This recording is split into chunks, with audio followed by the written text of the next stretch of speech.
There comes a moment in every man's life when he realizes the people he thought he knew best were strangers all along. For 68-year-old Amos Yoder, that moment arrived with a lawyer's letter about his estranged brother Samuel, who had left their Amish community 40 years ago and just passed away. Samuel had left Amos something unexpected, a forgotten watchtower deep in Pennsylvania's wilderness. Amos decides to visit this strange inheritance, bringing along 2-year-old Miriam, his great niece, who keeps him company while her parents work the fields. What they find inside the old structure changes everything. Hidden letters and photographs reveal family secrets that had been buried for decades. Samuel wasn't just the brother who abandoned their faith. He was a man with his own hidden story, one that included a child he never knew existed. But what truth was Samuel protecting that would shake the very foundation of their family? Before we jump back in, tell us where you're tuning in from. And if this story touches you, make sure you're subscribed, because tomorrow I've saved something extra special for you. The morning sun cast long shadows across the Yoder farm as Amos stepped onto his porch, the weathered boards creaking beneath his worn boots. At 68, his movements carried the deliberate pace of a man who had learned that hurrying through life meant missing its quiet treasures. The lawyer's letter sat heavy in his coat pocket, its crisp edges a stark contrast to the soft, familiar world that surrounded him. He walked toward his workshop, a sturdy building that had housed 3 generations of Yoder craftsmen. The scent of cedar shavings and linseed oil welcomed him like an old friend. Here, among the hand tools his father had passed down and the workbenches his grandfather had built, Amos found the peace that had sustained him through 40 years of widowerhood. His fingers traced the smooth surface of a maple table he'd been crafting, each curve shaped by patient hands that understood wood as others understood words. The grain told stories if you knew how to read them, stories of seasons weathered, storms survived, and growth that came slowly but surely. Much like people, he thought. Though some people were harder to read than others, Samuel had always been harder to read. Amos reached into a small drawer and withdrew a wooden cross, no larger than his palm. He'd carved it himself at age 12, back when Samuel was 14 and still believed their brotherhood would last forever. The wood had darkened with age, its edges smoothed by decades of handling. He'd given it to Samuel the Christmas before everything changed, before his brothers' questions about their faith became arguments, before the elders' worried whispers. Before that terrible morning when Samuel's bed was found empty and his clothes left folded on the dresser, Uncle Amos, the cheerful voice, broke through his reverie. 2-year-old Miriam toddled into the workshop, her prayer cap slightly askew, her small hands reaching toward the wood shavings that fascinated her endlessly. Behind her came Ruth, Amos's great niece, her face already lined with the honest fatigue that came from farm life and raising 5 children. "I hope she's not bothering you," Ruth said, smoothing Miriam's cap. "Jacob and I need to help with the Miller barn raising today, and Mother Sarah is feeling poorly again." "The child is never a bother," Amos replied, lifting Miriam onto his hip. She immediately began examining the wooden cross with the serious concentration that made her such delightful company. "She has a good eye for craftsmanship. See how she notices the grain pattern?" Ruth smiled, but Amos caught the worry in her eyes. Life was becoming harder for the younger generation. Medical bills for Sarah, who suffered from arthritis that seemed to worsen each winter. Rising costs for everything from feed to fabric. The constant pressure to maintain their way of life in a world that moved faster each year. "There's something else," Ruth said hesitantly. "Bishop Lapp stopped by this morning. He heard about the letter you received. News traveled swiftly in their small community, carried on the wind like dandelion seeds. Amos wasn't surprised that word had already spread about Samuel's inheritance, though he wished for a few more days to process the information himself. And what did the good bishop have to say? "He's concerned about you venturing into the outside world. He reminded me that Samuel made his choice 40 years ago, and that choice led him away from God's path. Ruth's voice carried the careful tone of someone repeating words they weren't entirely comfortable with. He suggested that perhaps this inheritance was meant to test your faithfulness. Amos nodded slowly, understanding the bishop's perspective, even as he felt something stir within him, a quiet rebellion he hadn't experienced since his own youth. "And what do you think, Ruth?" She was quiet for a long moment, watching Miriam trace the carved lines of the cross with one tiny finger. "I think," she said finally, "that God's path might be wider than some people believe. And I think you loved Samuel, no matter what he chose." The truth of her words settled into the workshop's comfortable silence. Amos had loved Samuel with the fierce protective love of an older brother. When Samuel began questioning their faith at 16, asking why they separated themselves from the world, why they couldn't use modern conveniences to help their neighbors, why their district seemed more focused on rules than on love, Amos had tried to be patient. He'd explained their traditions, their beliefs, the importance of remaining separate from worldly corruption. But Samuel's questions had grown sharper, more challenging. Why did they shun those who left the faith? Why couldn't love bridge the gap between their world and the outside world? Why did forgiveness seem to have limits? The final argument had been devastating. Samuel, now 18, had fallen in love with an English girl he'd met while helping their neighbor repair a fence line. Her name was Elizabeth, and she worked as a nurse at the county hospital. Samuel spoke of her kindness, her gentle spirit, her desire to help others, qualities their own faith held sacred. But she wasn't Amish, and that made all the difference to their parents and the community elders. "You're asking me to choose," Samuel had said on that last terrible night, his young face etched with pain. "Choose between my faith and my heart, between my family and the woman I love. Why must love be a choice between two good things?" Their father, stern and unbending, had delivered the ultimatum. Samuel could stay and marry within their faith, or he could leave and be shunned according to their customs. There would be no middle ground, no compromise, no ongoing relationship if he chose the outside world. Samuel had chosen love, and in doing so, had chosen exile. Amos had watched his brother pack his few belongings, had seen the tears Samuel tried to hide, had felt his own heart breaking as Samuel paused at the door for one last look at the only home he'd ever known. But Amos had said nothing. He'd stood silent, bound by duty and tradition, as his brother walked into a world that suddenly seemed as vast and unforgiving as winter.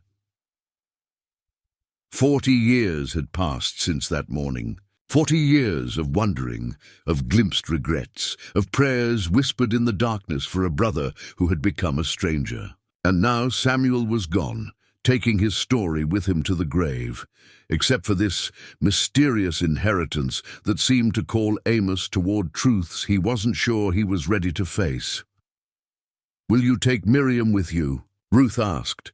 Breaking into his memories, Amos looked down at the child in his arms, her bright eyes full of trust and curiosity. She represented everything good about their way of life: innocence, family bonds, simple joy in everyday blessings. Perhaps she would help him remember who he was when faced with whatever Samuel had left behind.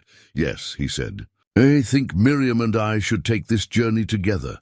Ruth nodded, understanding passing between them. "Be careful, Uncle Amos, not just of the outside world, but of what you might discover. Some truths change us in ways we don't expect."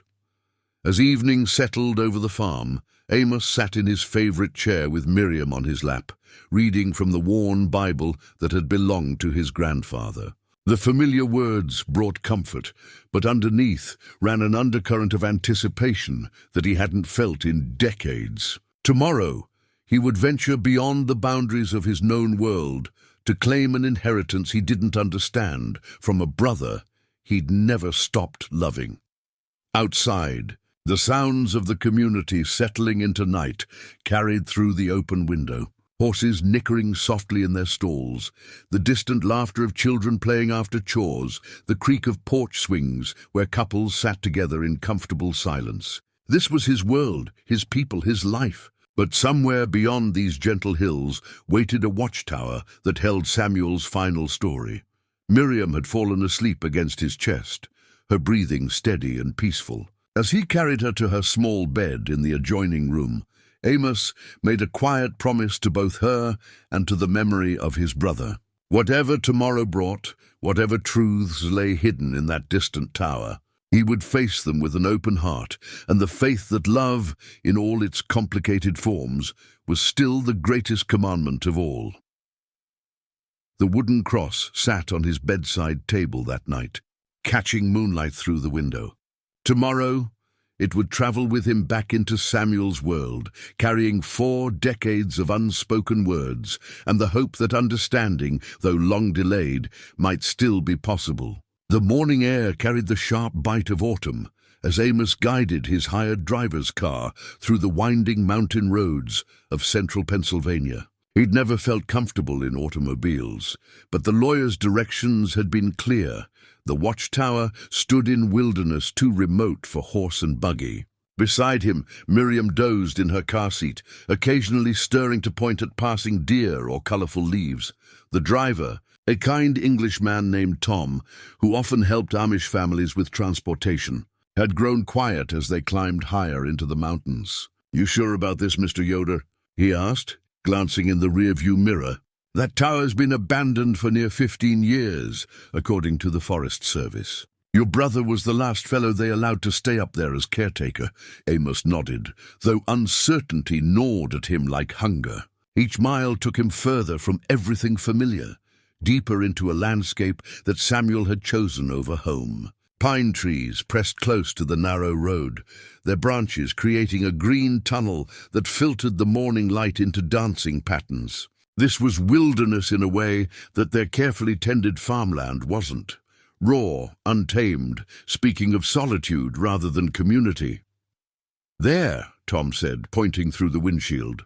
"That's her." The Watchtower emerged from the forest like a memory made solid. 40 feet of weathered timber rising straight toward the sky, its windows dark and empty, its fire observation deck crowned with what had once been glass, but now showed gaps like missing teeth. A rough path led from the gravel road to the tower's base, bordered by wild raspberry canes and sumac that had grown unchecked. Amos felt his breath catch. This was where Samuel had spent his final years, alone among the trees, far from the sound of human voices, tending a structure meant to spot dangers that might threaten the very world he'd been raised to avoid. "Doesn't look like much," Tom observed, but not unkindly. "You want me to wait while you look around?" "Please." Amos lifted Miriam from her seat, grateful for her warm weight against his chest. She woke fully as they stepped from the car, her eyes wide with curiosity at this strange new place. The path to the tower was overgrown, but still passable. Someone, Samuel, he realized, had maintained it well enough to walk safely. Wildflowers had seeded themselves along the edges. Black-eyed Susans, purple asters, Queen Anne's lace swaying in the mountain breeze. Despite the isolation, there was something peaceful here, a sense of sanctuary that surprised him. At the tower's base, Amos found the door exactly as the lawyer had described it. Heavy oak, painted forest green, with a brass lock that had weathered but held firm. He withdrew the ornate key from his pocket, far fancier than anything in their simple Amish world, with scrollwork that spoke of craftsmanship from another era entirely. "Pretty key," Miriam said, reaching for the brass surface that gleamed despite its age. "Yes, little one. Your great-uncle Samuel left this for us." The words felt strange on his tongue. Great-uncle. Samuel had never met Miriam, never knew she existed, yet somehow his choices had led to this moment of connection across the years. The key turned smoothly, as if it had been used recently.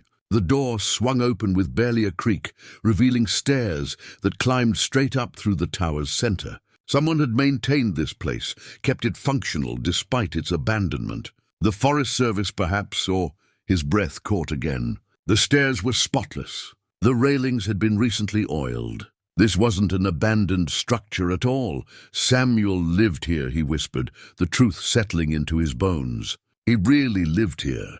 They climbed slowly, Miriam's small hand gripping the railing, her delighted laughter echoing in the enclosed space. The first landing revealed a simple kitchen, a wood stove that showed signs of recent use, shelves lined with preserved foods, a small table set for one. Everything was clean, orderly, maintained with the same care Amos gave his workshop. The second landing held a sitting area with handmade furniture that looked remarkably familiar. Amos approached a wooden chair, running his fingers along its arm. The joinery, the proportions, the subtle curves, this was Amish craftsmanship, but refined, evolved. Samuel had continued woodworking, had taken their shared skills and developed them in his solitude. Miriam had wandered to the windows that ringed this level, pressing her face to the glass. "Big trees," she announced. "So many big trees. Indeed, the view was breathtaking. Miles of unbroken forest stretched in every direction, rolling hills covered in oak and maple and pine, a wilderness that seemed to go on forever." During fire season, Samuel would have spent hours scanning these vistas, watching for the first sign of smoke, protecting thousands of acres from the dangers that could destroy them. "He was still protecting people," Amos murmured, understanding striking him like lightning. Even here, even alone, he was still serving others. The third landing was clearly Samuel's bedroom, a simple bed neatly made, a dresser that held clothes folded with military precision, and on the bedside table a photograph that made Amos's heart clench, a picture of their family from before the divide. Mother, father, Samuel and Amos himself, as a young man, all standing before the farmhouse on a summer day when the world seemed full of promise. Miriam tugged at his sleeve. "What's up there?" She pointed toward the final set of stairs leading to the observation deck. They climbed together into the windowed space at the tower's peak. Here, Samuel had done his work, scanning the horizon for threats, maintaining radio contact with the Forest Service, keeping detailed logs of weather conditions and wildlife sightings. The equipment was still in place, though long silent, but it was what Amos saw in the corner that brought tears to his eyes. A small shrine, carefully maintained, the wooden cross he'd carved as a boy, sitting beside a collection of letters tied with faded ribbon, and a photograph of a woman he didn't recognize, someone with kind eyes and graying hair, smiling at the camera with the warmth of someone who had known great love. Miriam reached toward the letters with the fearless curiosity of childhood. Her small fingers found a loose panel in the wall beside the shrine, and before Amos could stop her, she'd pulled it open. Inside was a metal box, weathered but intact. Amos lifted it carefully, feeling its weight, understanding that whatever lay inside would change everything he thought he knew about his brother's life in exile. "Open," Miriam asked, her eyes bright with interest. Amos looked out at the vast forest, at the world Samuel had chosen, at the life his brother had built in solitude. The key that had opened the tower's door seemed to burn in his pocket, not just a key to a building, but to 40 years of mystery, 40 years of separation, 40 years of questions that had never been answered. "Yes, little one," he said softly. "It's time to open it." As his fingers worked at the box's simple latch, Amos felt the weight of the moment settling around him. Whatever lay inside would either confirm his worst fears about Samuel's abandonment of their faith, or it would shatter every assumption he'd carried for 4 decades. The latch clicked open. Inside, more letters, more photographs and documents that bore official seals and signatures. Evidence of a life lived fully, completely, in ways their sheltered community could never have imagined. At the very top lay an envelope with his own name written in Samuel's careful hand. Below that, another envelope marked, "For my son." The words hit Amos like a physical blow. Son. Samuel had a son. Somewhere in the world beyond this tower, Amos had a nephew he'd never known existed. The forest stretched endlessly around them, keeping its secrets. As Amos Yoder held his brother's final messages and felt his carefully ordered world shift on its foundation. The bundle of letters felt impossibly light in Amos's weathered hands, yet he sensed they contained the weight of a lifetime. Miriam had settled beside him on the observation deck floor. content to arrange the wooden blocks she'd found in Samuel's box while he untied the faded ribbon that had held these secrets for decades. The first letter was dated nearly 35 years ago, written in elegant script that spoke of education and refinement. My dearest Samuel, I cannot stop thinking about our conversation yesterday. When you told me about your family, about the world you left behind, I saw such pain in your eyes. Please know that I would never ask you to abandon your faith, only to consider that perhaps love itself is a form of worship. Amos's chest tightened. Elizabeth. This must be the woman from the photograph, the one whose kind eyes had watched over Samuel's makeshift shrine. He glanced at Miriam, who was humming softly as she played, then continued reading. Dr. Morrison says my condition is manageable for now, but we both know what multiple sclerosis means for my future.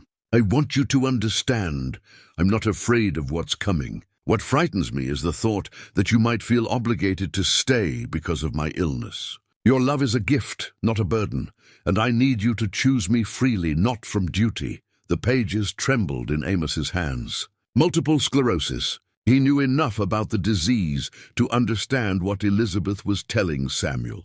She was offering him an escape from what would become an increasingly difficult path, giving him permission to leave before her condition worsened.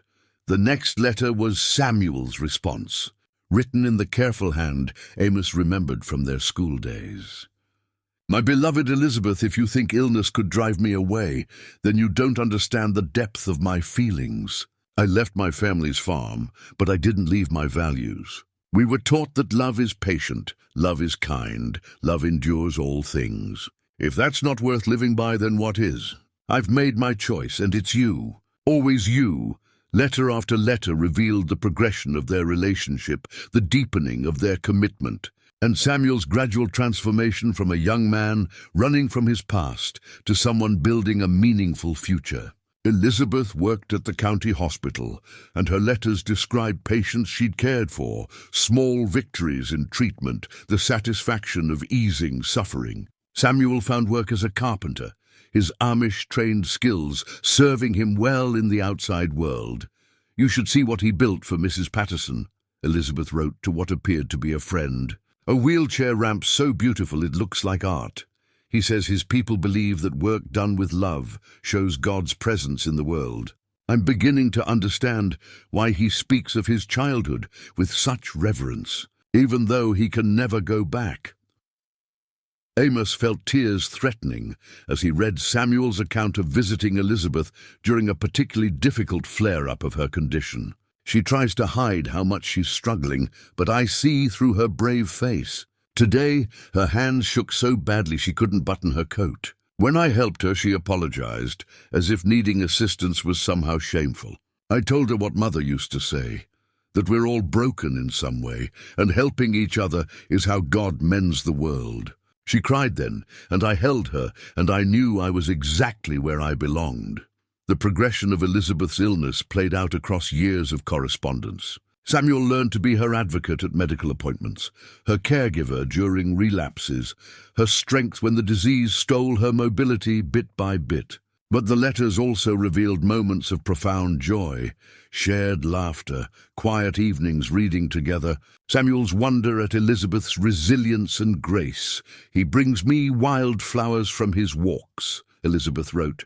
Not the expensive bouquets from shops, but simple things, black-eyed Susans, wild roses, whatever catches his eye. He says beauty shouldn't cost money, it should be shared freely. Sometimes I think he's more truly religious than many people who've never missed a church service. Amos found himself reassessing everything he'd believed about Samuel's departure. This wasn't the story of a young man abandoning his faith for worldly pleasures. This was the account of someone living out their deepest beliefs in circumstances their community couldn't understand or accept. A letter dated 15 years ago marked a turning point. Elizabeth's handwriting had become shaky, the words often trailing off mid-sentence. My dearest, I need you to promise me something. When this disease takes more than I can bear, when I become a burden rather than a companion, I want you to find a way to reconnect with your family. I've watched you stare at that old photograph of your brother, seen the longing in your eyes. Don't let caring for me cost you every relationship that matters." Samuel's response was immediate and firm. "Elizabeth, you could never be a burden. You are the love of my life, the reason I understand what it means to put another person's needs before your own. As for my family, that bridge was burned long ago, not by my choice but by their rules. I made my decision 40 years ago, and I make it again every day. You are my family now." But later letters revealed the toll that years of caregiving had taken. Samuel wrote to a doctor about treatment options, to insurance companies about coverage, to equipment suppliers about wheelchair accessibility. He described learning to administer medications, to help with daily tasks that most people took for granted, to provide comfort during pain that couldn't be fully relieved. "I understand now why my people value community so highly," he wrote to Elizabeth during one of her hospital stays. "This is too much for one person to carry alone. But we don't have a community, do we? We have each other, and somehow that has to be enough." The final letter in the bundle was dated just 3 years ago, written in Elizabeth's increasingly difficult handwriting. "Samuel, my love, I'm ready. Dr. Patterson says it will be peaceful, and I'm grateful for that mercy. I want you to know that these 30 years with you have been the greatest blessing of my life. You showed me what it means to be truly loved, truly seen, truly valued. When I'm gone, I want you to find your way back to your people. You've spent your life caring for me, now care for yourself.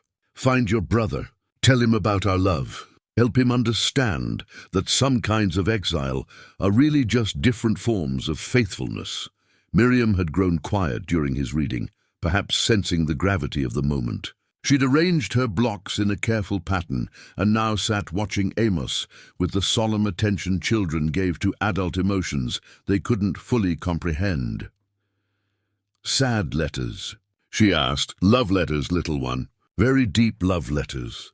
As Amos carefully retied the ribbon around the bundle, he felt something fundamental shifting inside him. Samuel hadn't abandoned their faith. He'd lived it out in ways their community couldn't recognize. He'd been patient, kind, selfless, enduring. He'd cared for the sick, comforted the suffering, remained faithful to his commitments, even when they cost him everything he'd once known. The question now was whether Amos could find the courage to follow where these revelations led, to continue unraveling the story of his brother's hidden life, and to face whatever other truths lay waiting in that metal box. The medical records painted a picture that letters alone couldn't capture. Amos spread the documents across Samuel's simple wooden table, Miriam contentedly playing with her blocks nearby as autumn light streamed through the tower's windows. Each page revealed another layer of his brother's devotion, another testament to love lived out in the most practical terms imaginable. Elizabeth's diagnosis of multiple sclerosis had come at age 28, just 2 years after she and Samuel had begun their relationship. The early reports were cautiously optimistic.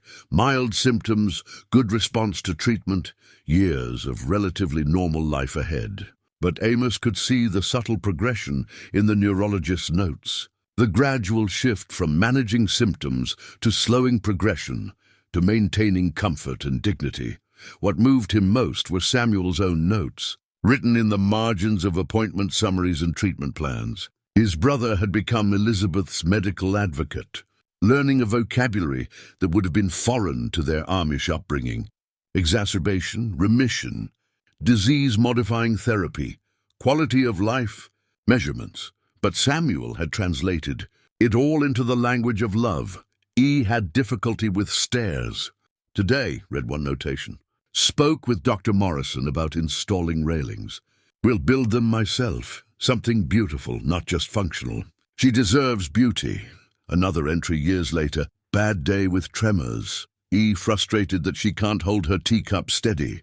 Made her a special cup with larger handles, weighted bottom. She cried when I gave it to her. Said it was the most thoughtful gift anyone had ever made. Don't think she understands yet that caring for her is the greatest privilege of my life." The financial records told their own story. Samuel had worked multiple jobs to pay for treatments insurance wouldn't cover. Carpenter by day, security guard at night, weekend handyman for anyone who needed help. Every dollar earned seemed to flow toward Elizabeth's care. Specialist consultations, experimental treatments, adaptive equipment, a van modified for wheelchair access. Amos found receipts for items that spoke of extraordinary thoughtfulness, a hospital bed that could be adjusted for comfort, custom-built tables that could slide over wheelchairs, a sound system that would play Elizabeth's favorite classical music at the touch of a button. Samuel had anticipated Elizabeth's needs before she'd known to voice them, preparing their home for each stage of her declining mobility with the same careful planning their father had once applied to crop rotation. "Look at this, little one." Amos showed Miriam a photograph he'd found among the medical records. It showed Samuel pushing Elizabeth's wheelchair through what appeared to be a garden, both of them smiling at something outside the camera's frame. Elizabeth wore a sun hat and summer dress. Samuel looked younger than his years, his face bright with the uncomplicated joy of shared companionship. "Pretty lady," Miriam observed. "Happy people." Yes, they were happy. Even when things were difficult, they found ways to be happy. The correspondence with medical professionals revealed how deeply Samuel had immersed himself in understanding Elizabeth's condition. He'd attended support groups for caregivers, read medical journals, corresponded with specialists across the country. One letter from a doctor at Johns Hopkins praised Samuel's exceptional dedication and remarkable knowledge of MS treatment protocols.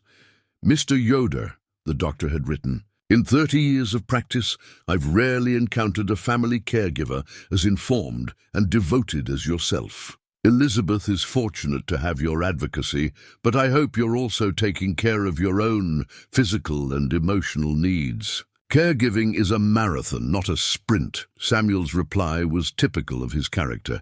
"Thank you for your concern, doctor, but caring for Elizabeth isn't a burden I carry, it's a life I've chosen. My people believe that we find God in service to others. I've never felt closer to the divine than when I'm helping the woman I love maintain her dignity and joy despite this disease." The medical records also revealed Samuel's efforts to connect Elizabeth with other patients and families facing similar challenges. He'd organized support groups, arranged transportation for those who couldn't drive themselves to meetings, even learned to operate the church van so he could help transport wheelchairs and walkers. The outside world, it seemed, had become their community. One particularly moving document was a letter from Elizabeth's neurologist, written after her death. "Dear Mr. Yoder, I wanted to express my profound admiration for the care you provided Elizabeth during the 15 years she was my patient. Your dedication allowed her to maintain independence and dignity far longer than her prognosis suggested would be possible. More importantly, your love gave her a quality of life that medicine alone never could have provided. She often spoke of how blessed she felt to have found you, but I hope you know the blessing was mutual. You both showed me what it means to face suffering with grace, hope, and unshakable commitment to each other." The final medical document was Elizabeth's death certificate. Cause of death, complications of multiple sclerosis. Date, 3 years and 2 months ago. Amos calculated quickly. Samuel had cared for her for 32 years, had watched her illness progress from barely noticeable symptoms to complete disability, had been her hands and feet and voice when the disease took those abilities from her. Miriam had wandered to the window and was pointing excitedly at a red squirrel that had appeared on the deck railing. "Squirrel, look, Uncle Amos." He joined her at the window, lifting her up so she could see better. The little creature was methodically examining the bird feeder Samuel had hung outside, its tail twitching with concentration. Even here, in his solitude after Elizabeth's death, Samuel had continued to care for living things, to create small pockets of beauty and nurture in the wilderness. "Your great-uncle Samuel fed the squirrels and birds," Amos told her. "He took care of everything around him." As he spoke the words, Amos felt their truth settling into his understanding. Samuel hadn't abandoned the values of their upbringing. He'd expanded them beyond the boundaries their community had set. He'd taken the Amish principles of service, simplicity, and love and applied them in ways that transcended religious and cultural barriers. The afternoon was growing late, and Tom would be wondering if they planned to return to town before dark. But Amos wasn't ready to leave yet. Too many questions remained. Too many pieces of Samuel's story still lay hidden in that metal box. The medical records had shown him the depth of Samuel's devotion to Elizabeth, but what had happened in the 3 years since her death? Why had Samuel chosen to live in this remote tower? And what had he meant about having a son? As if reading his thoughts, Miriam tugged at his sleeve and pointed toward the metal box. More letters? Yes, little one. More letters. More secrets. More of your great-uncle Samuel's story. The sun was beginning to set behind the trees, painting the tower's interior in shades of gold and amber. Somewhere in the distance, an owl called to its mate, a sound that spoke of wildness and solitude, but also of connection across the dark spaces between hearts. Amos settled back at the table. Miriam curled beside him and reached for the next layer of documents in Samuel's carefully preserved collection. Whatever they revealed, he was beginning to understand that his brother's story was far more complex and beautiful than he'd ever imagined possible. The birth certificate lay beneath, the medical records like a secret waiting to be discovered. When Amos first saw it, his hands began to tremble so violently that he had to set it down and take several deep breaths before he could focus on the words printed in official black ink. Certificate of Live. Birth, Commonwealth of Pennsylvania. Name David Samuel Yoder. Father, Samuel Ezra Yoder. Mother, Elizabeth Marie Patterson. The paper was dated 38 years ago, just 6 years after Samuel had left their community. Amos stared at the document, his mind struggling to process what it meant. Samuel had a son. Somewhere in the world, Amos had a nephew. A man now 38 years old who carried their family name, but had grown up completely outside their faith. Their community, their knowledge. Miriam noticed his distress and climbed onto his lap, her small hands patting his cheeks with the instinctive comfort children offered to troubled adults. Sad, Uncle Amos? Not sad, little one. Surprised, very, very surprised. He examined the certificate more carefully. The birth had taken place at Lancaster General Hospital. Ironically, the same hospital where several of their community members had received treatment over the years. Samuel and Elizabeth had been living less than 50 miles from the farm when their son was born. Close enough that they might have passed on country roads, might have shopped in the same stores, might have been neighbors without ever knowing it. But why hadn't Samuel and Elizabeth married? The certificate listed them as parents, but made no mention of marriage. In their Amish community, a child born outside marriage would have been a source of profound shame. But Amos was learning that Samuel's world had operated by different rules entirely.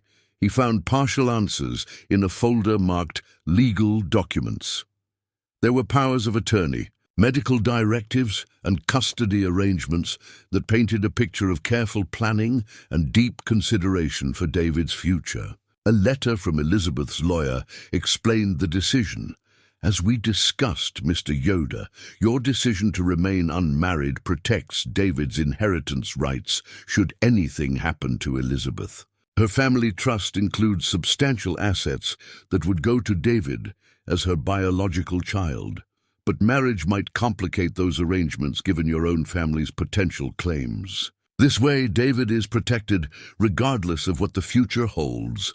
Amos felt a familiar ache in his chest. Even in matters of legal planning, Samuel had been thinking of family, not the family that had rejected him, but the family he might inadvertently harm through his choices. The unmarried status hadn't been about casual commitment. It'd been about protecting his son's financial security in a world that could be unpredictable and harsh. More documents revealed the complexity of David's early years. Medical records showed multiple hospital stays, developmental assessments, and consultations with specialists. The language was clinical, but the story it told was heartbreaking. David had been born with what doctors now called intellectual disabilities, requiring extensive support and specialized care throughout his childhood. Patient exhibits significant developmental delays, read one early assessment. IQ testing suggests mild to moderate intellectual disability. However, patient demonstrates exceptional emotional intelligence and artistic abilities. With appropriate support and education, patient should be able to achieve considerable independence in adulthood. Attached to the medical files were Samuel's own notes, written in the careful handwriting Amos remembered from their youth. David may learn differently than other children, but he loves completely, trusts absolutely, and finds joy in simple things most adults have forgotten how to appreciate. The doctors want to focus on what he can't do, but I see what he can do. He can make anyone smile, he can create art that takes your breath away, and he can love without condition or reservation. If that's not intelligence, then I don't understand what intelligence means. Samuel had researched every available resource for children with developmental disabilities. There were correspondence files with special education teachers, applications to therapeutic programs, and detailed records of David's progress through various schools and support services. Each document bore evidence of Samuel's tireless advocacy for his son. One letter from a teacher at David's elementary school captured Samuel's dedication. "Mr. Yoder, I must commend you on your unwavering support of David's education. Your daily presence at pickup, your careful review of his assignments, and your creative approaches to helping him learn have made an enormous difference in his progress. Many parents of typical children don't show half the involvement you demonstrate. David is fortunate to have a father who sees his potential rather than focusing on his limitations." Elizabeth had been equally devoted. Her letters to various specialists revealed a mother's fierce love and determination. David may not learn at the same pace as other children, but he has gifts that are uniquely his own. He can tell when someone is sad and will sit quietly beside them until they feel better. He creates drawings that capture emotions in ways that amaze his teachers. He approaches every day with optimism and wonder. I refuse to let anyone define him solely by his disabilities when he has so many abilities to celebrate. Photo fragments scattered throughout the files showed glimpses of family life that took Amos's breath away. David, as a toddler, sitting between Samuel and Elizabeth on what appeared to be a park bench, all three of them laughing at something off-camera. David, as a school-age boy, proudly displaying a painting he'd created, swirls of color that somehow conveyed more emotion than many realistic portraits. Samuel teaching David to use woodworking tools, both of them concentrating intently on their shared project. The photographs revealed something else that moved Amos deeply. David bore a strong resemblance to Samuel at the same age, and through Samuel to their father and grandfather. The Yoder features were unmistakable. The square jaw, the deep-set eyes, the way his mouth quirked when he was pleased with something. This child was undeniably family, blood of their blood, yet he'd grown up as a stranger. "Boy looks like you," Miriam observed, pointing at a photo of teenage David standing beside Samuel at what appeared to be a graduation ceremony. Indeed, there was something in David's expression that reminded Amos of Samuel's youthful earnestness.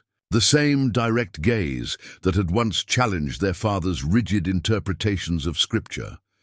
Later documents showed David's transition into adulthood. At 18, he'd moved into a supervised living facility called Sunrise Manor, designed for adults with intellectual disabilities who could manage daily tasks with minimal support. Samuel's correspondence with the facility's director revealed his continued involvement in every aspect of David's care. "Mr. Yoder," wrote the facility director, "David speaks of you constantly. My dad this and my dad that. It's clear that you've given him not just care and support, but genuine confidence and self-worth. He knows he's loved unconditionally, and that foundation has allowed him to develop remarkable independence and social skills." Samuel's response demonstrated the depth of his paternal pride. David has taught me more about courage, resilience, and joy than I ever taught him. Watching him navigate a world that doesn't always understand or appreciate people like him has shown me what true strength looks like. He faces each challenge with optimism I can only aspire to match. The most recent documents were barely 3 years old, dating from just before Elizabeth's death. They showed Samuel making arrangements for David's continued care, establishing trust funds, and ensuring that his son would never lack for support or resources. But what struck Amos most powerfully was a letter David had written to his parents, dictated to a social worker, but bearing his own careful signature. "Dear Mom and Dad, I want you to know I'm happy at Sunrise Manor. I have friends here, and we play games, and I help in the kitchen sometimes. I miss you, but I know you take care of Mom when she is sick. I made you a picture of our family. We are all smiling because we love each other. Love, your son David." Attached to the letter was the drawing, 3 stick figures holding hands beneath a large sun, their faces simple circles with upturned curves for smiles, but somehow conveying more love and contentment than any professional portrait could capture.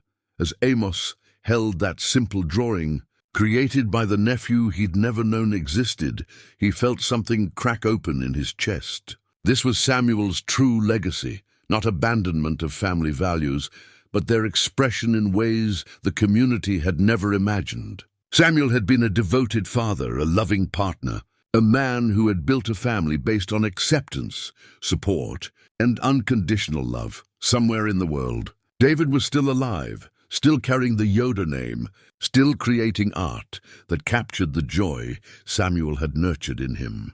The question now was whether Amos had the courage to meet this nephew, whose very existence challenged everything he'd believed about family, faith, and the boundaries between their world and the outside one. The school reports created a timeline of David's growth that brought tears to Amos's eyes. Carefully filed in chronological order, they documented not just academic progress, but the evolution of a young man finding his place in the world despite significant challenges. David continues to excel in art, therapy, read a report from his high school years. His paintings demonstrate remarkable emotional depth, and his ability to express complex feelings through color and form continues to astound his teachers. While he struggles with traditional academic subjects, his emotional intelligence and creative gifts suggest he will find meaningful ways to contribute to his community. Attached to each report were examples of David's artwork, paintings that evolved, from simple childhood drawings to sophisticated compositions that captured light and shadow, joy and melancholy, with an authenticity that formal training often couldn't achieve. Amos found himself studying a watercolor of a sunset that David had painted at age 16, amazed by the way the young man had captured not just the visual beauty of evening light, but the emotional peace that such moments could bring. "Look," Miriam said, pointing to a crayon drawing of what appeared to be a family picnic. Happy colors. Indeed, David seemed drawn to bright, warm hues, yellows and oranges and gentle greens that spoke of optimism and contentment. Even his paintings of rain clouds included touches of silver and blue that suggested hope rather than despair. Samuel's presence was evident throughout David's educational journey. Attendance records showed him at every parent conference, every school play, every graduation ceremony. Teachers' notes referenced his questions about David's progress, his suggestions for helping his son learn, his unwavering advocacy when others underestimated David's capabilities. Mr. Yoder came in today with detailed questions about David's math curriculum, wrote one special education teacher. He's researched alternative teaching methods and wants to ensure we're not limiting David's potential by assuming he can't grasp complex concepts. His dedication to his son's education puts many parents of typical children to shame, but it was the personal notes from David himself that most moved Amos, written in careful block letters with occasional spelling errors. They revealed a young man of remarkable emotional maturity and genuine love for his family. My dad teched me how to make a birdhouse today. I messed up the roof, but Dad said mistakes make things more interesting. He said his grandfather used to tell him that wood has a spirit, and sometimes it wants to be something different than what you planned. I like that idea. Maybe I am different than what people planned, but I still have a good spirit. Another note. Written when David was in his early 20s, Mom is getting sicker, and it makes Dad sad, even though he tries to hide it. I made him a picture of all of us when Mom was feeling good and we went to the lake. I want him to remember that we had happy times too. I told him that Mom taught me that love doesn't end just because someone gets sick. Love finds new ways to show itself. The transition to Sunrise Manor had been carefully planned and sensitively executed. Documents showed months of preparation, with Samuel and David visiting the facility together, meeting staff members, and gradually building familiarity. With the environment before the move became permanent, David's adjustment to independent living has exceeded all expectations, and wrote the facility director 6 months after David's arrival. His positive attitude and genuine kindness have made him popular with both residents and staff. He's assumed a leadership role in our art program and has been instrumental in welcoming new residents. His father raised a remarkable young man. Samuel's correspondence with the facility revealed his continued deep involvement in David's life even after the transition to independent living. He visited twice weekly, attended every facility event, and maintained detailed knowledge of David's daily routines and friendships. David had a difficult day yesterday, Samuel wrote to the facility's social worker. One of the other residents made unkind comments about his artwork. Could we discuss ways to address this? David's art is one of his greatest sources of joy and confidence. I won't have anyone diminishing that gift. Even unintentionally, the response showed how seriously the staff took Samuel's concerns.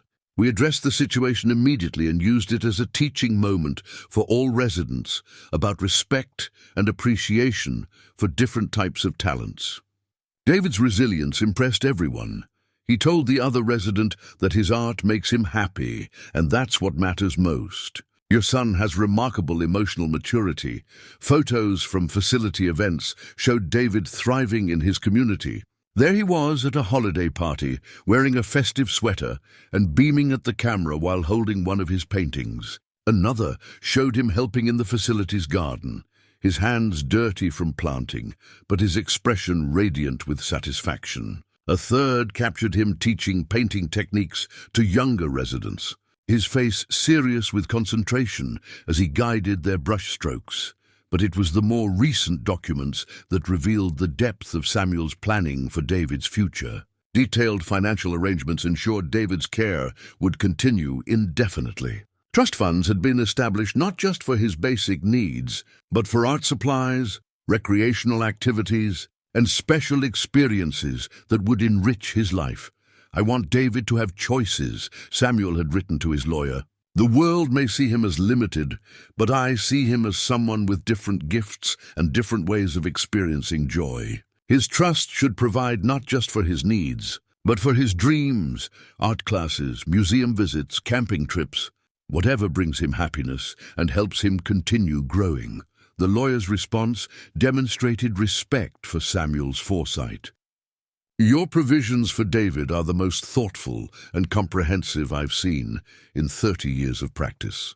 You've ensured not just his physical security, but his emotional and creative well-being. He's fortunate to have a father who understands that independence doesn't mean isolation. Among the facility documents, Amos found David's current address and contact information. Sunrise Manor Adult Care Facility, located in Harrisburg, less than 2 hours from the Amish community where Amos lived. For nearly 20 years, his nephew had been living within easy traveling distance. Yet they'd remained strangers, separated by silence and misunderstanding. The most recent report, dated just 6 months ago, painted a picture of a man who had found genuine contentment despite life's challenges. David continues to be one of our most beloved residents. His art has been displayed in several local galleries, and he takes great pride in these achievements. He speaks often of his late mother and his father, always with love and gratitude. He's expressed curiosity about his father's family, but respects his father's privacy about the past. David exemplifies resilience, kindness, and the triumph of human spirit over circumstance.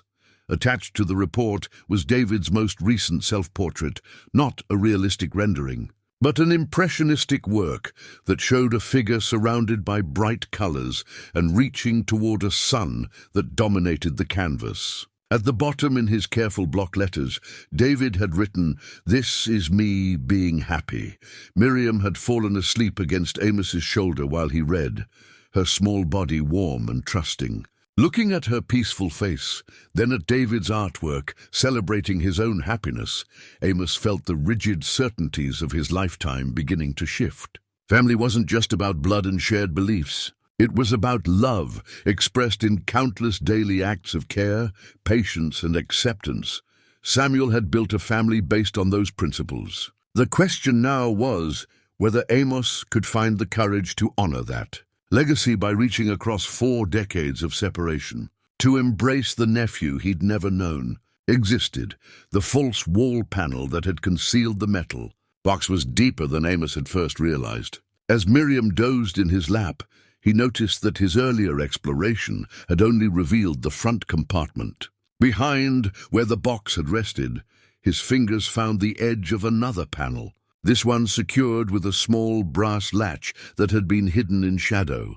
Inside this deeper recess lay a leather portfolio, its surface worn smooth by handling. When Amos opened it, a folded document fell onto the table, official papers bearing legal seals and formal signatures. But it was the envelope on top, addressed in Samuel's careful script, that made his breath catch. "For my brother Amos, when you're ready to understand the whole truth." His hands trembled as he opened the envelope. Inside, Samuel's final letter was written on simple paper, but the words carried the weight of 40 years of separation and hope. "My dear brother, if you're reading this, then my plan worked and you've discovered David's existence. I pray you're not too angry with me for the deception. But I needed you to understand who David is before I explained why I never told you about him. I'm dying, Amos. The doctors give me perhaps 6 months, which is why I've spent the last year arranging this inheritance. You think I left you this tower randomly, but nothing about this was random. I've known for years that you woodwork in Father's old shop, that you help care for your great-nieces and nephews, that you've never married, but pour your paternal instincts into the children around you. I chose you as David's guardian because I've watched you from afar, and I know you have the gentle heart he needs. I chose you because despite our family's rules about shunning, you kept my wooden cross all these years. Yes, I know you have it. Ruth told me during one of our secret meetings." Amos nearly dropped the letter. Ruth, his great-niece, had been meeting with Samuel? The implications staggered him. Ruth has been my connection to home for the past 15 years, ever since her rumspringer brought her to the county hospital where Elizabeth was receiving treatment. Ruth was there the day Elizabeth died, Amos. She held Elizabeth's hand while I signed papers, and she held mine while I wept. She's known about David all along, has seen his artwork, has heard his stories about wanting to meet his Amish family someday. But Ruth couldn't tell you without breaking our family's rules about associating with the shunned. So we devised this plan. Let you discover David naturally. Let you see who he is before prejudice could cloud your judgment. Let you choose whether to embrace him based on his character rather than his circumstances.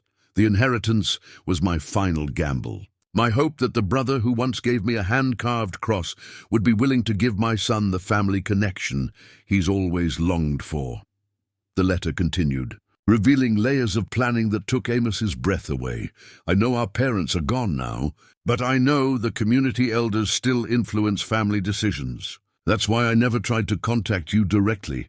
I couldn't bear another rejection, couldn't risk having the door slammed in David's face the way it was slammed in mine. But I've prayed every day for 40 years that somehow, some way, love would find a path back to family. David doesn't know about this plan. He believes you might visit him someday simply because you're his uncle, not because I've orchestrated this meeting. If you choose not to go to him, and I'll understand if you can't, he'll continue his life at Sunrise Manor, surrounded by friends who appreciate his gentle spirit and remarkable gifts. But if you do choose to meet him, you should know that he's asked about you countless times. He's created paintings of what he imagines his Amish uncle might look like, stories about visiting a farm where horses pull wagons and families gather for simple meals. In his mind, you represent the missing piece of his identity, the family history that connects him to something larger than himself. Amos had to pause, overwhelmed by the magnitude of Samuel's long-term planning. His brother had been watching, hoping, strategizing for decades, all while respecting the community's boundaries and protecting David from potential rejection. The letter's final paragraphs revealed Samuel's deepest fears and hopes. I need you to know that David's intellectual disabilities don't define him any more than our Amish heritage defined us. They're part of who he is, but not the whole story. He has the capacity for love that would humble most people, creativity that brings joy to everyone around him, and a faith in goodness that I envy. If you can see past what he can't do to appreciate what he can do, you'll discover that he has more to teach you than you have to teach him.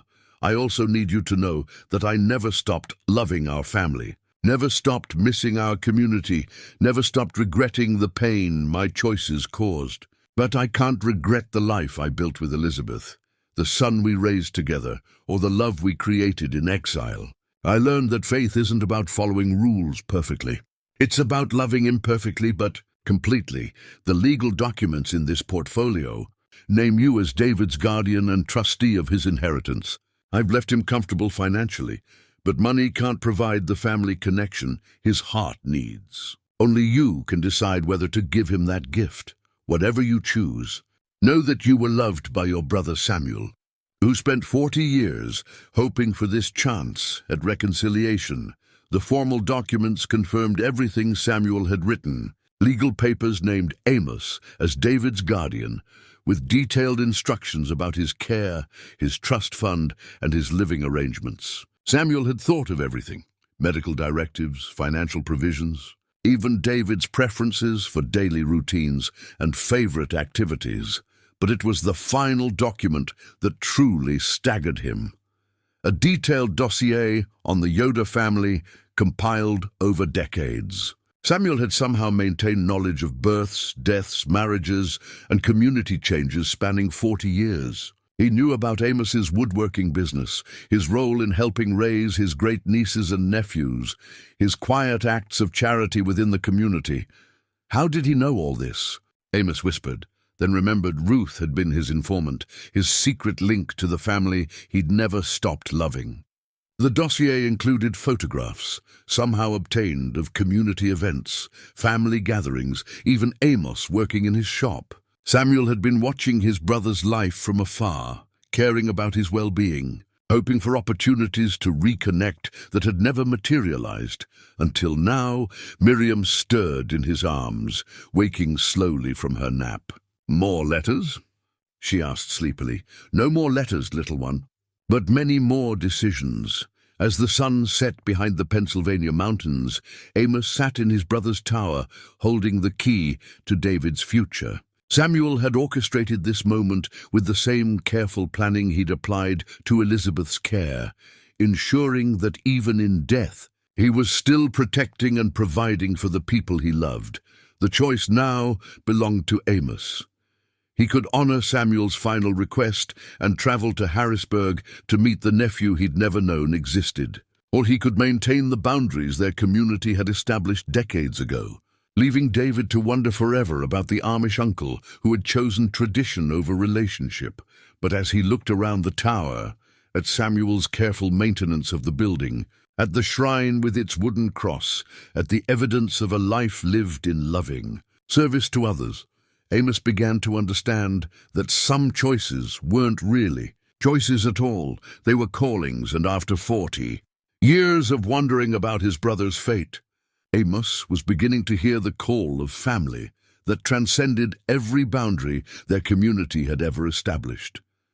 The journey home from the Watchtower passed in contemplative silence, Miriam sleeping peacefully in her car seat while Amos wrestled with the weight of Samuel's revelations. Tom, the driver, seemed to sense the gravity of what had transpired and asked no questions, simply navigating the winding mountain roads with steady competence, while Amos stared out at the darkening landscape.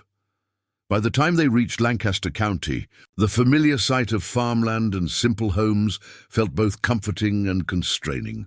This was his world, with its clear boundaries and established expectations. But now he carried knowledge that challenged every assumption he'd held about family, faith, and forgiveness. Ruth was waiting on his porch when they arrived, her face anxious in the lamplight. She helped carry sleeping Miriam inside, while Amos paid Tom and gathered the documents Samuel had left for him. The weight of the leather portfolio felt like carrying 40 years of secrets. How did it go? Ruth asked softly, settling Miriam on the sofa and covering her with a quilt. Amos looked at his great-niece, this young woman who had somehow maintained secret contact with Samuel for 15 years, who had been present at Elizabeth's death, who had known about David all along, yet kept that knowledge hidden out of respect for community boundaries. "You've been carrying quite a burden," he said gently. Ruth's composure cracked, tears streaming down her face. "Uncle Amos, I'm so sorry. I wanted to tell you about Uncle Samuel, about David, but the rules, Amos interrupted softly, sometimes prevent us from doing what love requires." He settled into his father's old chair, gesturing for Ruth to sit across from him. "Tell me about David. What's he really like?" Ruth's face brightened despite her tears. "He's wonderful, Uncle Amos. Gentle and funny and so talented with his art. He creates these paintings that they capture something beautiful about the world, even when he's painting difficult things. And he's asked about you so many times, wondering what his Amish uncle is like. Whether you'd ever want to meet him. Samuel said you were there when Elizabeth died. I was doing my nursing clinical rotations at the county hospital. When I saw the name Yoder on the patient list, I couldn't help but investigate. Uncle Samuel was there every day, holding her hand, reading to her, making sure she was comfortable. I'd never seen such devotion." Ruth paused, gathering her thoughts. "He recognized me immediately, said I had the Yoder eyes, just like you and his son. He was so hungry for news about family, about you especially. He'd kept that wooden cross you made him, carried it everywhere. He said it reminded him that love could cross any distance. The next morning brought visitors that Amos had expected but still dreaded. Bishop Lapp arrived with 2 of the community elders, their faces grave with concern about his venture into the outside world. They settled around his kitchen table like judges preparing to render verdict. "We've heard troubling reports, Amos," Bishop Lapp began, his voice carrying the weight of authority, "that you've been investigating your shunned brother's affairs, involving yourself with worldly matters that should remain buried with the dead. I inherited property that required my attention," Amos replied carefully. "Samuel named me in his will." "Samuel made his choice 40 years ago," said Elder Stoltzfus, his weathered face hard with disapproval. "He chose the world over God's path. Whatever he left behind is tainted by that choice. And what if his choice wasn't what we assumed?" Amos asked quietly. "What if he spent 40 years living out our values in ways we never imagined?" The question hung in the air like smoke from a snuffed candle. Bishop Lapp leaned forward, his eyes sharp with concern. "What exactly did you find in that tower, Amos?" For a long moment, Amos considered his options. He could minimize his discoveries, speak vaguely about Samuel's simple life in the wilderness, avoid mentioning Elizabeth or David, or the profound love story the documents revealed. It would be easier, safer, more in keeping with community expectations. Instead, he reached for the leather portfolio. "I found evidence that Samuel never abandoned our faith," he said, opening the documents. "He spent 32 years caring for a woman with multiple sclerosis, providing the kind of devoted service we claim to value above all else. He raised a son with intellectual disabilities, teaching him that every person has worth and dignity regardless of their limitations. Bishop Lapp's face darkened. Son? Samuel had a child. David Samuel Yoder. He's 38 years old. Lives in an assisted living facility in Harrisburg, and has spent his entire life wondering about the Amish family he's never been allowed to meet. The silence that followed was profound and uncomfortable. Elder Stoltzfus spoke first, his voice tight with disapproval. This changes nothing, Amos. Samuel left our community, married outside our faith. He never married, Amos corrected. He remained single to protect David's inheritance rights. Even in that choice, he was thinking of others before himself. Living in sin, then, Elder Stoltzfus continued harshly. Producing illegitimate children, corrupting himself with worldly ways. Ruth, who had been silent throughout the exchange, suddenly spoke up. With respect, Elder Stoltzfus, I knew Elizabeth Patterson. She was one of the most godly women I've ever encountered, disabled or not. And David has the purest heart of anyone I've met. If that's corruption, then perhaps we need to examine what we mean by the word. Bishop Lapp turned his stern gaze on Ruth. You knew about this family? You've been in contact with them. I met them by accident during my nursing training, Ruth replied, her voice steady despite her obvious fear. Once I knew they were family, I couldn't just ignore them. Uncle Samuel never asked me to violate any church rules. He was hungry for news about home, about Uncle Amos especially. The bishop's face grew troubled. This is a serious matter, Ruth. Association with the shunned is forbidden, regardless of the circumstances. Amos felt something harden in his chest, a resolve he hadn't experienced since his own youth. So we punish compassion. We condemn a young woman for showing kindness to her dying great-aunt. We continue shunning a nephew who never had the chance to choose our faith or reject it. The rules exist for good reason, Bishop Lapp said firmly. They protect our community from worldly influences, maintain our separation from corruption. What corruption? Amos demanded, his voice rising slightly. Samuel spent his life serving others, sacrificing his own comfort for people who needed care. David creates art that celebrates the beauty of God's creation and brings joy to everyone around him. If that's corruption, then I don't understand what righteousness means. The room fell silent. Miriam, who had been playing quietly in the corner, looked up at the adults with wide eyes, sensing the tension without understanding its source. Her innocent gaze somehow made the moment even more poignant. Bishop Lapp took a deep breath. Amos, I understand that discovering family can be emotionally overwhelming, but we cannot compromise our principles, even for the sake of blood relationships. Samuel's choices led him away from God's path. We cannot sanctify those choices by embracing their consequences. And what about forgiveness? Amos asked. What about the commandment to love one another? What about Jesus' teaching that we should judge not, lest we be judged? There's a difference between forgiveness and fellowship, Elder Stoltzfus replied. We can forgive Samuel's choices without embracing the family he created in defiance of our ways.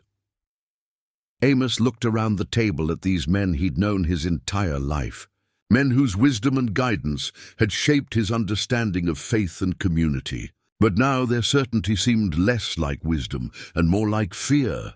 Fear of change, fear of complexity, fear of admitting that their understanding might be incomplete. Samuel is requesting that I serve as David's guardian, he said quietly. The young man has no other family, needs guidance in managing his affairs, and deserves to know something about his heritage. Bishop Lapp's face grew stern. You cannot serve as guardian to a child born outside our community without compromising your own standing in the church. Amos, we cannot permit such association. Then, perhaps, Amos said, rising from his chair with slow dignity, it's time for me to examine whether my standing in this church is worth more than my responsibility to family. The words hung in the air like a challenge that couldn't be withdrawn. Elder Stoltzfus gasped audibly.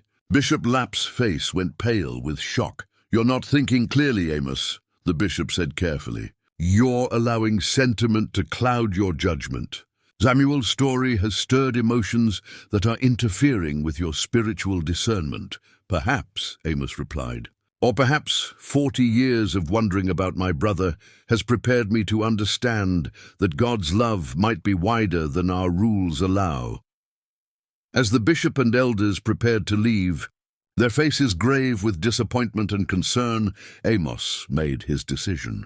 Tomorrow he would travel to Harrisburg to meet David Samuel Yoder, the nephew whose existence challenged everything their community believed about the boundaries of family, faith, and love. Ruth squeezed his hand as the church leaders departed. "Are you sure about this, Uncle Amos?" He looked down at Miriam, who had returned to her blocks, humming softly as she built careful towers that reached toward the ceiling. Children, he thought, built bridges, while adults built walls. "I'm sure that some risks are worth taking," he said. "And I'm sure that David has waited long enough to meet his family." Sunrise Manor sat nestled among maple trees, whose October leaves created a canopy of gold and crimson above the modest brick buildings. As Tom's car pulled into the circular drive, Amos felt his heart hammering against his ribs with a rhythm that seemed to match Miriam's excited bouncing in her car seat. "Pretty place," she announced, pressing her face to the window. "Like home, but different."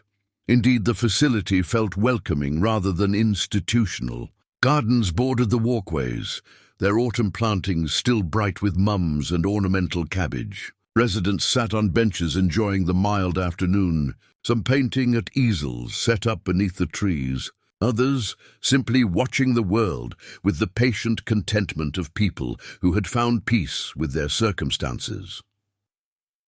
The receptionist, a middle-aged woman with kind eyes, smiled warmly when Amos introduced himself. "Mr. Yoder, we've been expecting you. David is so excited about this visit. He's been talking about it all week. He's in the art room right now, finishing a painting he wants to show you." She led them through corridors, lined with residents' artwork, each piece carefully matted and framed, displayed with the respect usually reserved for gallery exhibitions. Amos found himself pausing before a watercolor that captured sunlight streaming through forest leaves with remarkable skill and emotional depth. "That's one of David's," the receptionist said proudly. "He has a gift for finding beauty in simple things. Here we are. The art room is just through these doors." Amos hesitated, suddenly overwhelmed by the magnitude of the moment. For 38 years, David had existed as an unknown variable in his family's story. Now, in moments, he would become a real person with a face, a voice, hopes and fears and dreams that would reshape everything Amos understood about family. Miriam tugged at his hand. "Go see cousin," she said with the simple wisdom of childhood. The art room was bright with afternoon light streaming through tall windows. Several residents worked at tables covered with paints and brushes, their faces focused with the concentration of people lost in creative flow. But Amos's attention was immediately drawn to the man standing at an easel near the far window. David Samuel Yoder was unmistakably a member of their family. The Yoder features were strong in his face, the square jaw, the deep-set brown eyes, the way his mouth curved when he concentrated. But there was something else in his expression, a gentleness and openness that reminded Amos powerfully of their mother's temperament, rather than their father's stern intensity. David looked up from his painting, and their eyes met across the room. For a moment, both men simply stared, taking in the reality of each other's existence. Then David's face broke into a smile of such pure joy that Amos felt his own chest tighten with unexpected emotion. "Uncle Amos." David's voice carried wonder and hope in equal measure. "You came. You really came." He approached with the careful movements of someone who had learned to navigate social situations thoughtfully, wiping paint from his hands on his apron before extending one toward Amos. "I'm David. I'm your nephew." The handshake became an embrace before either man consciously decided to make it so. Amos found himself holding this stranger who was also family, feeling the solid reality of Samuel's son, breathing in the scent of acrylic paint and hope that seemed to surround David like an aura. "I brought someone to meet you," Amos said when they separated, lifting Miriam into his arms. "This is Miriam, your cousin." David's eyes widened with delight. "Cousin Miriam! I painted a picture of what I thought you might look like, but you're much prettier than my painting." He turned to call across the room. "Mrs. Henderson, my uncle came to visit and he brought my cousin." The art therapist approached with obvious pleasure, clearly sharing David's excitement. "David has been preparing for this visit all week," she told Amos quietly.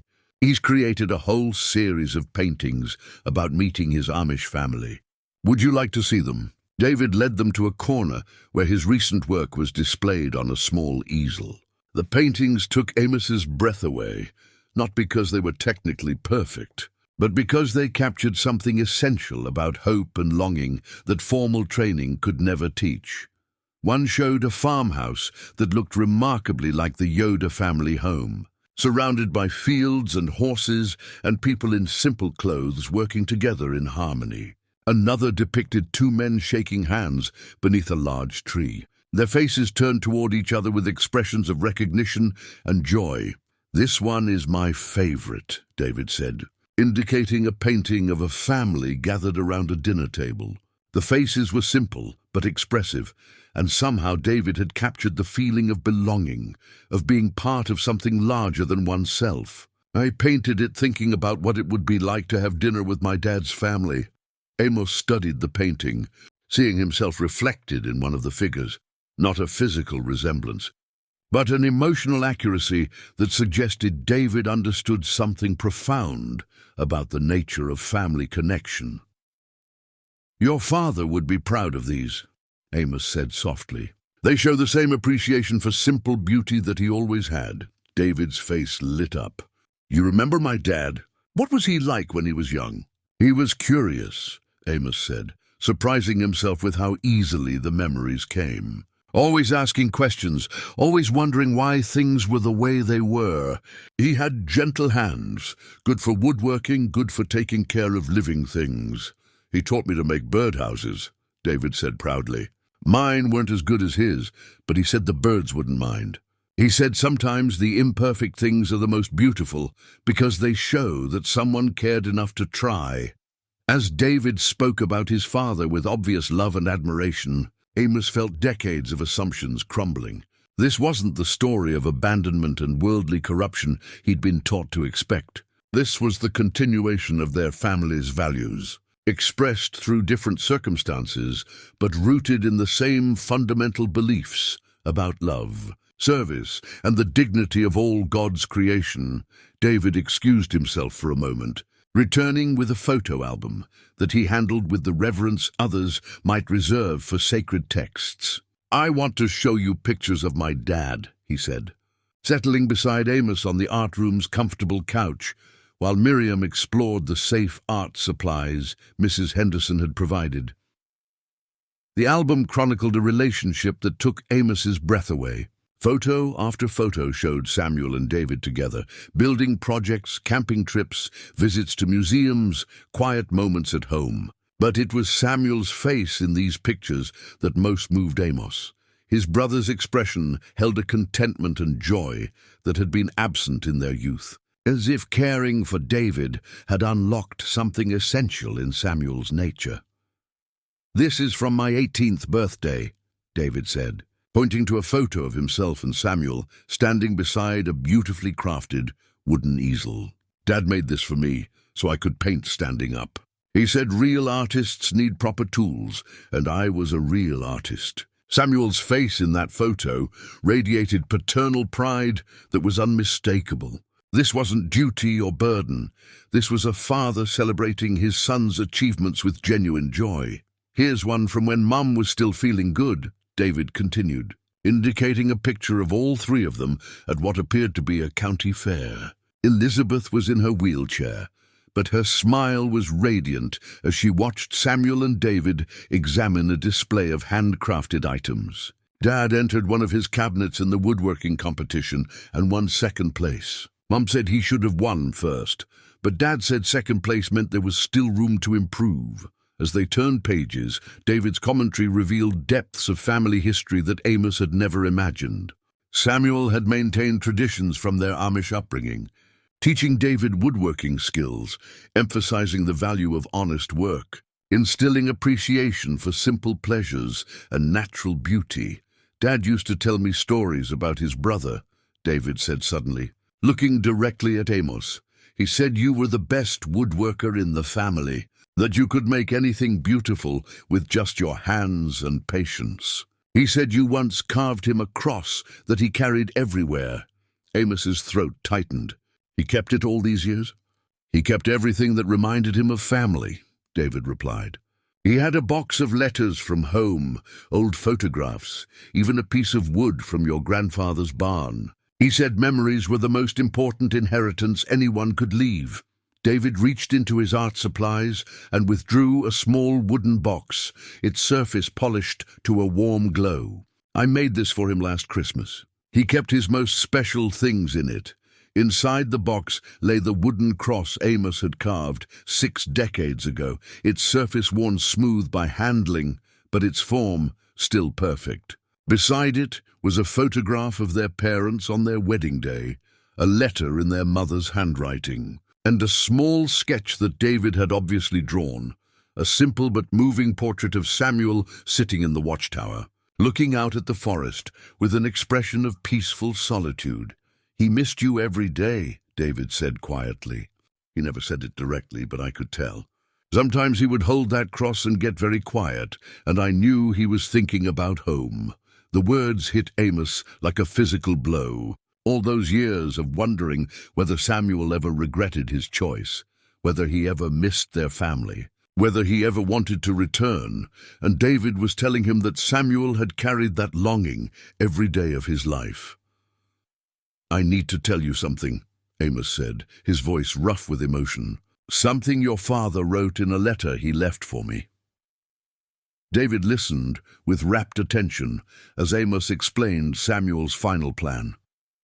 How the inheritance had been designed to bring them together. How Samuel had orchestrated this meeting in hopes of giving David the family connection he'd always craved. "He was still taking care of me. Even after he died," David said wonderingly. "That sounds like Dad. He always thought 3 steps ahead about what people might need."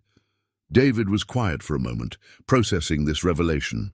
Then he looked at Amos with eyes that held Samuel's same direct honesty. "Do you want to know what I've always wondered about most?" David asked. "Tell me whether my Amish family would think I was worth knowing. I'm not smart like other people, and I can't do lots of things that seem easy for everyone else. But I can love people, and I can make art that sometimes makes them happy. I've wondered if that would be enough." The question hung in the air, carrying with it decades of uncertainty and hope. Amos looked at this young man, who had been raised with such care and devotion, who created beauty from simple materials, who spoke of others with kindness and thought of his parents with unwavering love, and felt ashamed of his community's fear of difference. "David," he said softly, "you are exactly the kind of person our family should be proud to claim.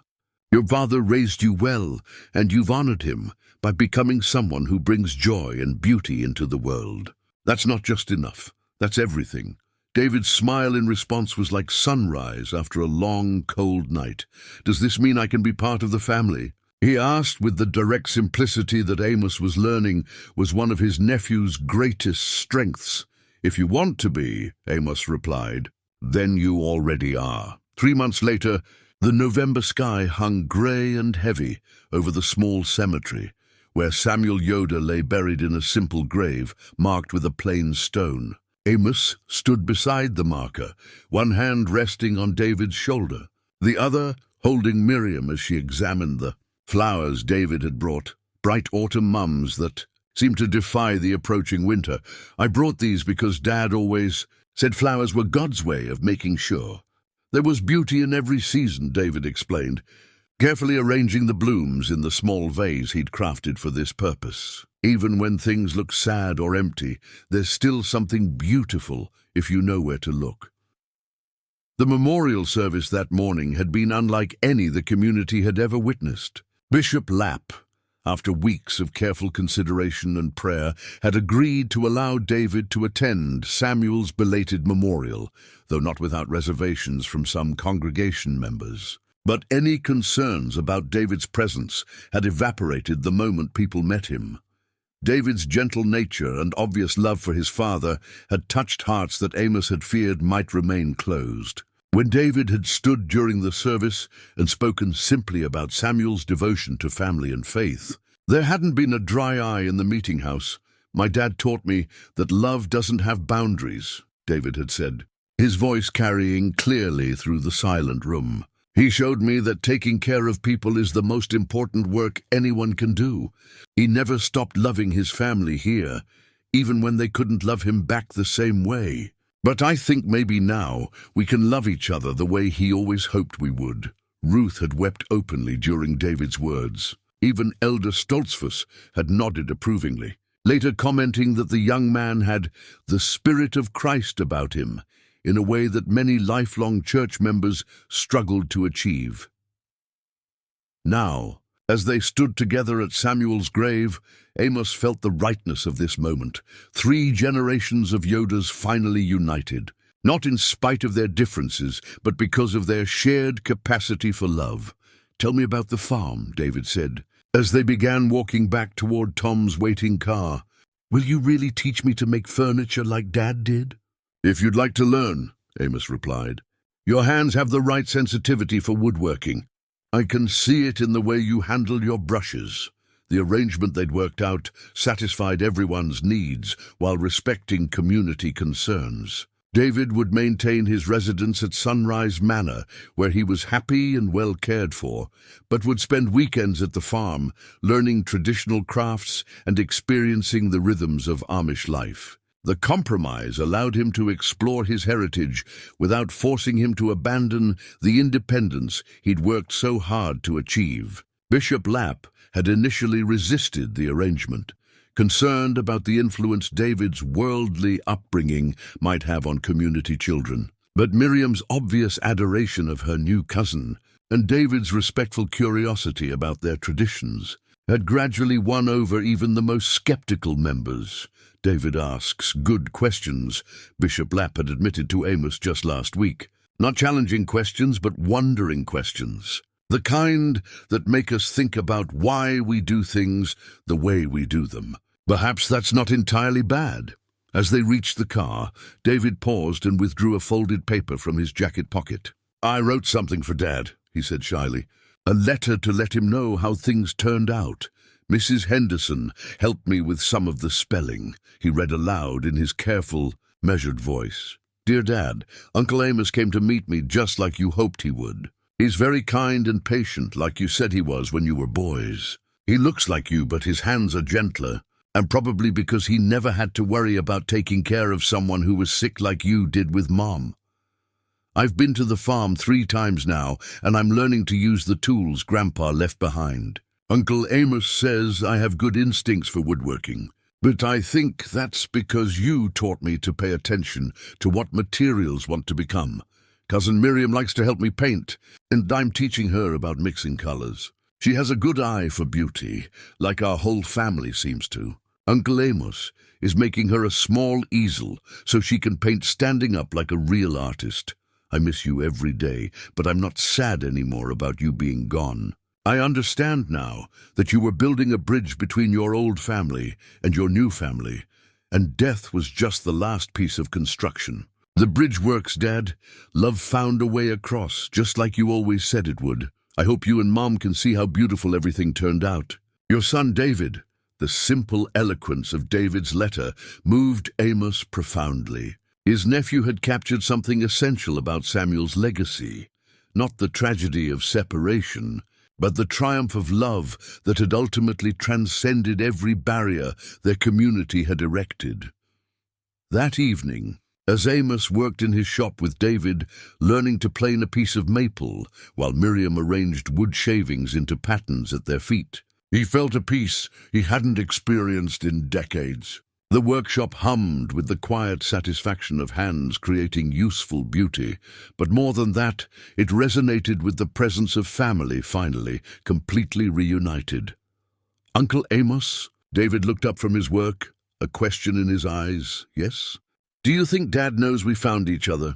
Amos paused in his work, considering the question with the seriousness it deserved.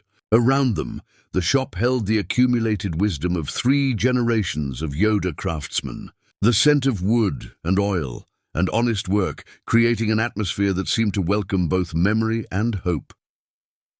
I think, he said finally, that your father spent 40 years preparing for this moment. I think he's been here with us all along, waiting for love to find its way home. David smiled and returned to his planing, the rhythm of his strokes joining with Amos's in a harmony their father and grandfather would have recognized and blessed. Outside, the first snow of winter began to fall, covering the earth with the promise of rest and renewal that would, in time, give way to spring and new growth and the eternal cycle of love that connects all living things across time and space and the artificial boundaries that can never truly separate hearts that were meant to be joined.